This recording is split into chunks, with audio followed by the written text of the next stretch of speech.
Fala pessoal, tudo bem com vocês? Bom, esse é o primeiro Sem Cortes aqui do canal e eu gostaria de falar com vocês a respeito sobre o que nós estamos construindo em Deus, sobre o que Deus está construindo, fazendo e sobre como nós respondemos a tudo isso. Queria pedir perdão porque a voz está um pouquinho ruim, que Deus possa abençoar essa nossa reflexão. Bom, em primeiro lugar, quando nós olhamos para a nossa vida, para a nossa finitude, para o quanto nós somos pequenos, nós costumamos e nós temos a inclinação a pensar no quanto nós somos insignificantes e irrelevantes para o plano e propósito maior de Deus para esse mundo. Mas esse é um equívoco da nossa parte, porque na verdade nós nunca sabemos o que Deus está construindo através de nós. Nós nunca sabemos o real impacto das nossas vidas, das nossas atitudes, das nossas intenções em Deus. Nós podemos ver o filósofo, o pensador cristão, Guilherme de Carvalho, ele propõe uma reflexão muito interessante a partir da vida de Abraão e de Sara. Quando Deus dá uma promessa para Abraão, e no meio do caminho, entre o cumprimento da promessa e a promessa dada, eles estão passando por um processo. É interessante que Deus havia prometido uma terra, Deus havia prometido uma descendência, e nesse ponto do caminho, durante esse processo, eles não têm nem o filho, a descendência, e nem a terra, mas ainda assim eles continuam caminhando por fé. E eles caminhando por fé constroem algo, né? Eles trabalhando ali depois na educação do filho e educando o filho, eles estão construindo algo gigantesco para Deus. Olha que interessante, Abraão, através da criação e educação do seu filho, ele dá luz ao plano ou ao início daquilo que seria o povo de Israel, um projeto maior de Deus. Então muitas vezes nós, na nossa simplicidade, do lado de cá, ou do lado em que vocês estão aí, vocês estão trabalhando, estão, enfim, às vezes falando com as pessoas, incentivando alguém, criando filhos, trabalhando duro, ou pregando a palavra, evangelizando, seja o que for que você está fazendo. Não dá para dimensionar aquilo que Deus vai fazer através das suas atitudes. A gente vê, por exemplo, Susanna Wesley, que foi mãe de Charles e John Wesley. O que aquela mulher fez educando esses meninos que se tornaram grandes homens de Deus que revolucionaram a história, olha que interessante. E tantas outras histórias, né?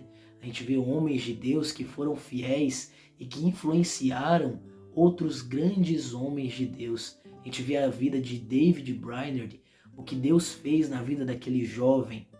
Mas olha só que interessante, mais interessante, né? O que Deus fez através da vida dele, no sentido de influenciar outros a fazerem tantas outras coisas. Então continue fiel a Deus naquilo que ele tem dado em suas mãos e nunca pense que a sua vida é insignificante para o reino. Tem uma frase de John Piper, se eu não me engano, que eu guardo muito. Ele diz assim: apenas uma vida. Ele deve citar alguém, se não me engano, se alguém lembrar aí, coloca nos comentários para nós. Apenas uma vida, logo passará. Apenas o que for feito para o Senhor será eterno. Ou seja, tudo o que nós fizermos para o Senhor e no Senhor será eterno. Agora, o segundo ponto da nossa reflexão hoje é o que Deus está construindo. Talvez a gente do lado de cá, na nossa vida cotidiana, na nossa rotina, a gente costuma pensar que no grande plano de Deus nós não estamos incluídos.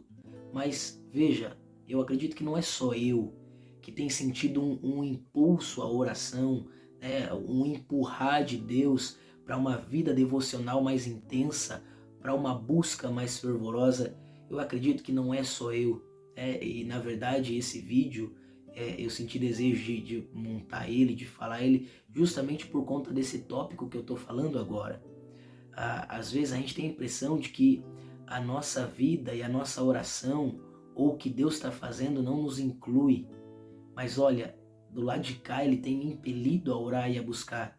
Eu acredito que, assim como eu, muitos de vocês, se não todos, estão sendo impelidos também a buscar, a orar, a ter uma vida mais intensa com Deus. E a pergunta é, o que Deus está fazendo através de tudo isso. Tem uma frase que diz que sempre que Deus quer trazer um avivamento, Ele coloca as pessoas para orar. Então, a gente buscando e esse desejo e essa fome, eu creio que tem a ver com esse propósito maior daquilo que Ele está fazendo. O último tópico desse vídeo, né? Como nós respondemos a tudo isso? Eu acredito que a palavra é fidelidade. Busca e fidelidade. Continuemos firmes, insistamos naquilo que Deus tem colocado diante de nós e perseveremos. Pessoal, eu queria agradecer esse espaço, agradecer a Deus. São pouco mais de 5.000 pessoas nesse canal. Eu não imaginava realmente que ia ter essa repercussão. Na verdade, eu tenho insistido nisso por conta da maneira com que Deus, através do Espírito Santo, tem me impelido a fazer isso. Eu acredito que de alguma forma Ele usa esse ambiente aqui para falar com vocês. Pessoal, Deus abençoe a cada um. Orem por esse canal, orem por essa plataforma, orem pelo nosso país e vamos caminhar em fidelidade até que Deus nos abençoe. Se você gostou desse formato de vídeo, espero que vocês tenham gostado. Afinal de contas, eu acredito que pelos próximos meses, se eu quiser produzir alguma coisa para o canal, terá que ser próximo desse estilo aqui, sem cortes, sem muita edição, para que eu consiga dar conta aí de tudo que eu tenho que fazer na igreja local, na minha vida familiar, no ambiente de trabalho, e também estar conseguindo fazer alguma coisa aqui à medida que Deus me direciona. Mais uma vez, um forte abraço, fiquem com Deus e até a próxima.